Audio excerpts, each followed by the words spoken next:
Another American delegation in Taiwan, less than 2 weeks after U.S. House Speaker Nancy Pelosi's visit sparked fury from Beijing. 9 Taiwanese victims of human trafficking are back home from captivity in Cambodia, but officials believe hundreds or thousands of Taiwanese may still be held in the country. Taiwan's housing prices are on the rise, leaving many to rethink the idea of owning a home. And the hard work has finally paid off as a Taiwanese high school marching band finishes strong in the Netherlands.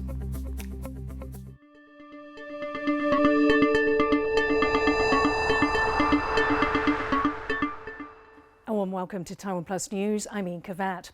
An American congressional delegation arrived in Taiwan less than 2 weeks after a visit by U.S. House Speaker Nancy Pelosi sparked a furious reaction from Beijing. The 5-member delegation is led by a Democratic Party Senator, Ed Markey. They are here to discuss bilateral relations, regional security, trade and investment, global supply chains and climate change. On Monday, they met with Taiwan President Tsai Ing-wen.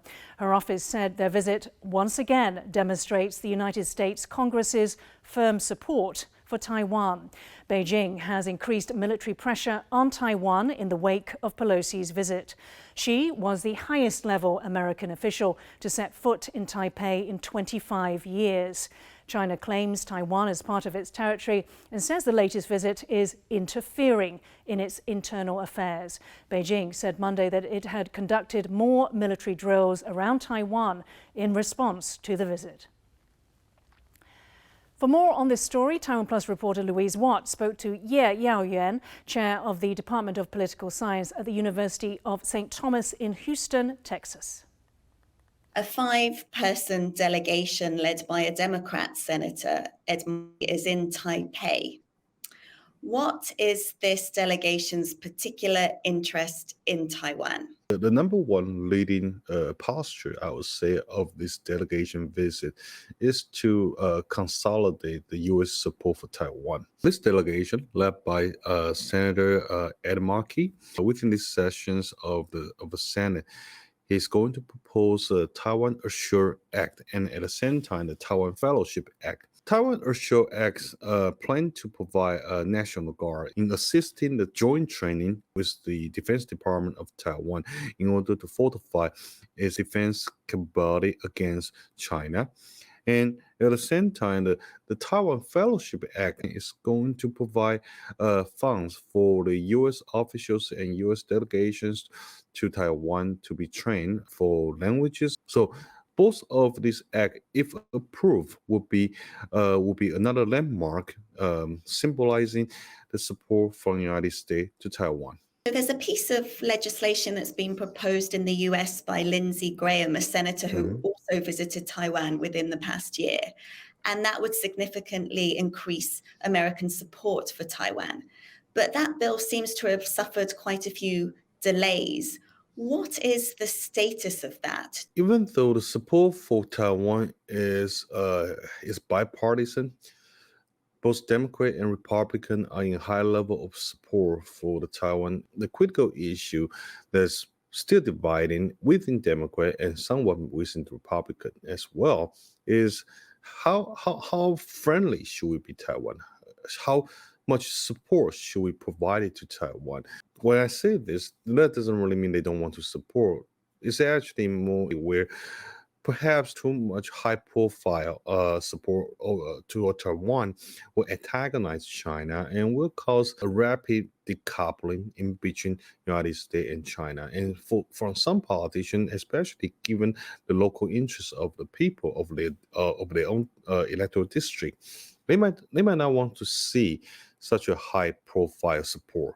So I think that's why the Taiwan Policy Act has been idling in the limbo zone. Taiwan's trade envoy says they're going to start talks in the next few days with the United States on a trade initiative. The United States and Taiwan announced the U.S.-Taiwan initiative on 21st century trade in early June. It's aimed at developing their economic and trade relationship, but falls short of a free trade agreement. Taipei sees the initiative as another sign of support from Washington. 我们预期，甚至在今年的年底，应该就有一些比较小范围的成果。小范围的成果。那到了明年呢，我们希望就能够把整个事情通通完成。9 Taiwanese victims of human trafficking are back home after Thai immigrations rescued them from their captors. But Taiwan's government says it's received hundreds of calls for help from others who have been lured abroad by false promises of good jobs. As John Van Trieste reports, at least some of the traffickers appear to be fellow Taiwanese. Sunday marked the end of an ordeal for 9 Taiwanese held captive in Cambodia. Their captors had planned to sell them and put them on a plane out of Cambodia under guard. But during a layover in Thailand, immigration flagged the group and the plan was foiled.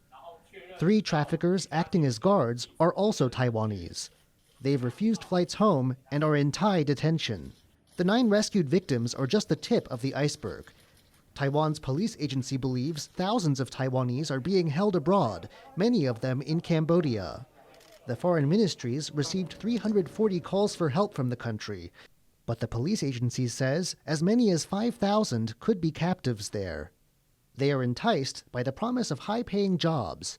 As one victim who escaped in June recounts, they are put to work, but under conditions much different than they were promised. 上班的时候就是随时有电梯放在后面，就是如果有人打瞌睡还是什么，就是直接被电。还有宪兵就是可能会站在附近，然后如果他们就是不乖还是什么的话，就是可能会受到教训。The victims can be resold at will, and if someone escapes, those left behind are punished. 目前不一定能手肉消息还是什么，他直接在把你转卖的话，那些人也是找不到我台湾人，然后被园区知道，就是把他们饿个4、5天。The cabinet and police agency have set up task forces to help get victims home. But police now know Taiwanese are not just victims, but suspects. And their goal is to make sure they face justice here in Taiwan. Patrick Chen and John Van Trieste for TaiwanPlus. Taiwan's population grew over the past month, ending a run of decline stretching back to February 2020. The rise of over 3,000 people was attributed to Taiwanese returning from overseas as the country continues to ease pandemic restrictions. But the increase is unlikely to help reverse the overall decline of Taiwan's population. Figures show a drop of nearly 300,000 over the past year. Houses in Taiwan are at their highest prices in decades, and with rising interest rates, many people will be burdened with their mortgages far longer than expected. And as Jaime Ocon reports, the housing market is not expected to cool anytime soon. This 3-bedroom home, located on the outskirts of the capital in Taipei, is asking for about $7,000 per square meter. In a country where the average salary is $1,400 a month, it's out of reach for most of the population. According to Taiwan's Interior Ministry, the average time it took to pay off a mortgage has risen by 5 years since 2012. That means that now it takes about 24 years to pay off a home in Taiwan. The most expensive homes are still located in the capital city of Taipei, with a median cost of $966,000. And the spike in prices is being felt across cities and counties.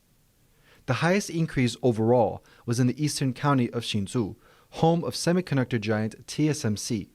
Prices there jumped over $140,000 in just the past 3 years. As more people rush to the bank to take out a mortgage, experts fear the surge in housing prices will continue to rise. 即便是未来不断的一个房价往上走，这个贷款的一个时间还是决定在这个银行的一个手上。在短时间之内的话，确实可能房贷的一个还款的时间，它会陆续的一个增加。There are concerns that even a rise in interest rates will not be able to subdue the rising house prices. And for many, that means longer loan periods. 就像我自己买在新北市的，那现在贷款大概缴了3年了，然后可是因为是有约定前3年是那个利息的宽限期，就是因为跟银行约定30年其实是没有受到影响，但是接下来升息可能造成的就是每个月的利息要缴的比较多。As homeowners and those looking to find a home are bracing for the worst, many are wondering whether it's even worth owning a home anymore. 升息之后压力肯定会更大，特别是刚买的还后悔。Recent polls show that the average age of a homebuyer has risen along with the prices. The government has been trying to implement initiatives to curb the soaring prices, but many feel it's too little, too late. Alex Chen and Jaime Ocon for TaiwanPlus. Coming up here on TaiwanPlus, a festival showcasing Indigenous films from around the world is coming to the southern city of Kaohsiung.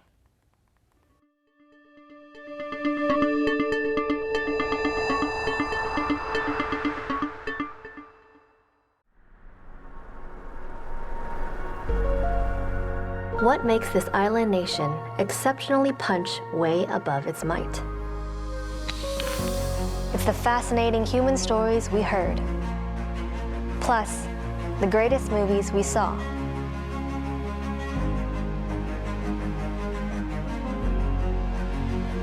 The enduring and painstaking past we learned, plus the beautiful people we met. The delightful cuisines we tasted, plus the coexistence of many cultures we embraced. The powerful, energizing technology we invented,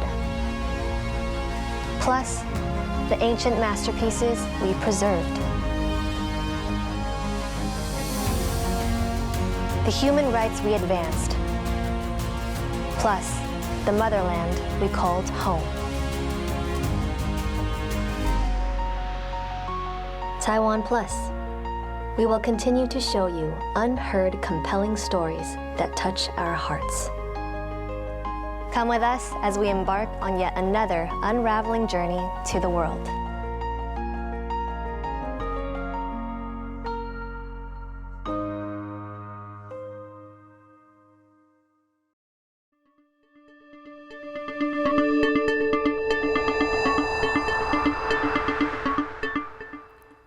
Welcome back. You're watching TaiwanPlus News. It's been 1 year since the Taliban retook control of Afghanistan's capital, Kabul. Despite sharp rollbacks in their rights since then, Afghanistan's women are holding on and even pushing back. John Van Trieste has this report. 16-year-old Karishma Rashidi hasn't been able to go to school since the Taliban pushed back into power a year ago. The Islamic militants have closed high schools for girls despite earlier promises. That leaves only a few permitted private centers offering basic courses for any girls looking to study. Rashidi says she may have to go abroad to keep up her studies, but she still dreams of contributing to Afghanistan's future. ما میخوایم در آینده یک ژورنالیست موفق شم و میخوایم به مسیر خدمت به کشور خود باشم. تحصیل حق انسانی معنوی من است و میخوایم که به تحصیل خود ادامه بدم و صدای کسایی که مثل ما وری در خانه هستن میخوایم صدای اونا را به گوش مسئولین برسانم. Since the Taliban takeover, women have been pushed out of the workplace too. That's left police officer Gulistan Safari cleaning houses for a small fraction of her old salary. A year on, she's still holding on, but she is her family's only source of income, and money is tight. جمعی جوان میخوام که ما را کمک کنه. ما را از گیر طالبان باید ما را نجات بده. ما میخوایم که ما خسته شدیم، ما طبقه سرخس بگردیم. طبقه در کنج خانه بشینیم، مردیم، گشنگی و قتل شدیم. مجبوریم که فرار کنیم. با جمعی جوانی ما را کمک کنه که ما را دیگه هم خلاص کنه. Women's clothes and freedom of movement are also restricted. Not all Afghan women are accepting the new decrees quietly. One of those pushing back is Monesa Mubarez, an activist who was sacked from the finance ministry after the takeover. She's led 17 protests on issues including the rule that women cover their faces. She and her team of 10 others know they face danger. They've been threatened and barred from leaving the country. But they are undeterred. صدا بلند خواهیم کرد و تا آخرین نفس در برابر تمام رخ داده که از آدرس گروهی طالب بر مردم افغانستان مشخصاً بر زنان افغانستان تحمیل بشه ایستادگی خواهیم کرد. Afghanistan's women are showing that even after a year where their worlds have been turned upside down, their spirits aren't broken. James Rayner and John Van Trieste for TaiwanPlus. A mass funeral has been held in Egypt for some of the 41 victims of a church fire. The blaze in the country's second largest city of Giza blocked a church entrance, causing a stampede as around 1,000 attendees tried to escape. Most of those who died were children. سمعنا في حريقة حصلت في كنيسة وسهل. فجينا وتسألنا عرفنا إن في انفجار في المولد الكهرباء. الكهرباء كانت قطع وهو كان شغال وبعد كده غالبا الكهرباء جت فحصل انفجار يعني اوفرلود للزيت. ابونا مش هتريح وناس كتيره طبعا تريحوا. العدد مش عارفين بالظبط وصل كام يقال فوق 50. India is celebrating its 75th Independence Day. India was under British rule for nearly 200 years until August 15th, 1947. Independence coincided with a partition of the country along religious lines, dividing it into the separate nations of India and Pakistan, a process that displaced nearly 15 million people. The India-Taipei Association, New Delhi's representative office in Taiwan, hosted an event to mark the day. In recent years, Taiwan's been making a diplomatic push to boost ties with India. Both democracies face military threats from China. Ryan Ho-Kilpatrick spoke with Priya Lee Lalwani, a professional interpreter and founder of the group Indians in Taiwan, to find out more about the community here. Why is today so important to Indians? It's the day that India got its independence from the British rule. It had been a very hard-earned process for India to earn its independence. We also lost part of India, which became East Pakistan and West Pakistan during this time. So it's a very, very important part of history, and it's something that all Indians really appreciate, all of the people who sacrificed their lives for it, and we celebrate what India has been able to achieve in the last 75 years of independence. And how is the relationship between India and Taiwan right now? Do you think the two countries are starting to grow closer to each other? Yes, I do think they are. It started a couple of years back, I would say, when it was the Milk Tea Alliance, and there was a lot of camaraderie between India and Taiwan, with the Twitter posts being exchanged with President Tsai and some of the Indian parliament members. And even apart from that, trade and investment between India and Taiwan has been growing. You see more and more Indian company names in Taiwan now. And also more and more Taiwanese companies are realizing the importance of investing in India and engaging with the Indian population. We have a very large middle class. So I think these connections will increase. And what more do you think can or should be done now to make that relationship even stronger on an official or people-to-people basis? I think that on the official side, India is starting to warm up to Taiwan. There's a little bit of a conservative attitude, I would say, since we do have a big neighbor, and so does Taiwan. But this can be solved. I think we are seeing how other countries are engaging with Taiwan, and I think India could take a page from their book. On the Taiwan side, I think it is important for Taiwanese people to have a more open mindset about India and Indian people. There are still some stereotypes and some biases. I would request my Taiwanese friends to have a more open mindset about India and get rid of some of those stereotypes that you see on the media. A Taiwanese high school marching band has won third place at a prestigious international music competition. Our reporter Ken Ning has more on how the group's hard work paid off.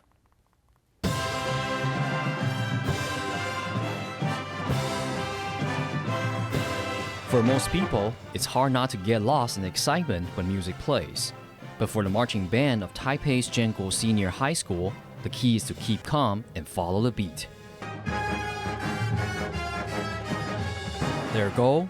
winning the prestigious World Music Contest in the Netherlands. Held every 4 years since 1951, the contest sees bands, ensembles, and conductors compete to see who can impress the judges the most. The group took preparation seriously, pushing themselves to the limits. 平常的团练就是早上8点到晚上8点，那过程中大部分都是站在太阳底下的，所以难免会出现一些受伤或者中暑的情形。像我自己也有中暑过一次。The hours of practice paid off. Jianzhong came away with a third-place finish, earning a high score of 92.23. 国外那些队伍，他们的乐器的乐龄其实都比较久一点，相对我们其实有一半的成员都是初学者，所以我其实对于他们能够有这个表现已经非常的满意了。Despite their relative inexperience, the team from Jianzhong proved that practice makes perfect, and maybe in the 4 years' time, they can claim the top prize. Klein Wang and Ken Ning for TaiwanPlus. The southern city of Kaohsiung will host a film festival featuring works by Indigenous directors from around the world. John Van Trieste has the details. 我问了一些当地的居民。 The work of the indigenous Atayal filmmaker Laha Mabo has represented Taiwan at the Oscars. Now her film Finding Sayun is set to be among those representing Taiwan at a 2-day indigenous film festival coming to Kaohsiung in southern Taiwan from August 26th to September 4th. Selected work by indigenous filmmakers from around the world will be screened here. Aside from Taiwanese films, there will be features from Ecuador, Canada, Tonga, and New Zealand. They all share the theme of a path or way. 为未来开一个可能性，那也为过去目前这几十年来这个台湾原住民族的一些影视的创作者，能够有机会再看看回望过去，再往前面看看怎么样发展。Those involved say the event is about more than the films themselves. 透过这个影展，怎么样建立起台湾原住民自己的自信，跟他们将来应该怎么样去发展，然后集合大家的意见，我觉得这个是非常非常重要的。 More than half the films to be shown will be making their Taiwan premiere. The organizers hope people will take the opportunity of a slowdown in the COVID-19 pandemic to understand more about indigenous experiences and perspectives. Alex Chen and John Van Trieste for TaiwanPlus. The International Balloon Festival is underway in Taiwan's eastern county of Taidong, but something much smaller and closer to the ground is drawing attention. Our reporter Ken Ning has more.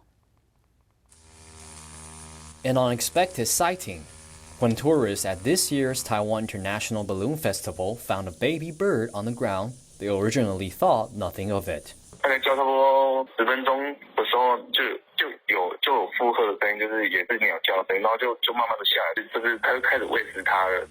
The baby turned out to be part of a family of large cuckoo shrikes, a protected species in Taiwan, with less than 500 thought to remain in the wild. The Taidong County Wild Bird Society says the bird's mating season is coming to a close, and the birdlings are slowly starting to leave the nest. That might explain why the tourists found the baby bird on the ground. 既然有发现到它的一个幼鸟，那显示因为它是属于留鸟所以可以大概也可以去推测，就是说附近是有这样的一个族群。 The local bird society says it has received a number of similar reports of large cuckoo shrike sightings recently, sparking hopes that the population may be increasing. So any tourists to eastern Taiwan should keep an eye out, as they too might be lucky enough to see one. James Rayner and Ken Ning for TaiwanPlus. Taiwan's migrant workers are vital to the nation's economy, but they often struggle for opportunities outside of work. That's why one enterprising Taiwanese opened a business school catering to migrant workers to help them gain the skills they need. Here's his story. 在台湾有很多不同国家的移工，特别是礼拜天到台北车站大厅的时候，那是一个很丰富、很有机的一个地方。 我刚好遇到了一群印尼人，他们就问我说，要不要当我们的中文老师？有一次设计的一个活动，就是让每一个人说出自己的新年新目标。那个时候有超过1半的人都跟我说，他们想要努力在台湾存钱，以后回去家乡开一个小店。我就在想说，我大学学的就是企管系，也许我就可以来开一些教他们怎么样准备开店的课。第一堂课有大概20个印尼人来上课。这也是让我开始有了成立一个正式的组织，后来变成了140这样子的想法。当我们正式的开启了这个学校以后，收到超乎预期的很多的需求，延伸到现在包含有中文课、电脑课、理财课、摄影啊、化妆啊、剪头发。我们希望这个学校不只是一个教授他们知识的一个地方，而是像是在台湾的第二个家。这5年里面，其实有很多的移工已经上完我们的课程，甚至是他结束在台湾的工作，已经回去他自己的家乡了。常常在工作的时候会收到以前的学生给我的讯息。每一年我们团队都会到东南亚去做家访，就会看到说，哇，有人真的开了一个餐厅，有人开了衣服店，有人开了一个养鸟的店，或是有人开牧场养了150头羊。其实这种保持不断的连结，会让我觉得我这份工作对我来说很有成就感。每一个移工他其实都像一本书一样，他的人生其实是很有厚度的。很多人是奉献了他们20岁到30岁这最青春的一段时间来到台湾，然后我希望可以在他们在异乡的这段期间有一些可以支持的力量，让他们在这段过程中至少是一个很好的回忆。Thank you for watching TaiwanPlus News. I'm Yin Khvat. Finally, we leave you with images of meerkat families at Taipei Zoo. For more stories from Taiwan and around the world, please download the TaiwanPlus app. Stay safe and see you next time.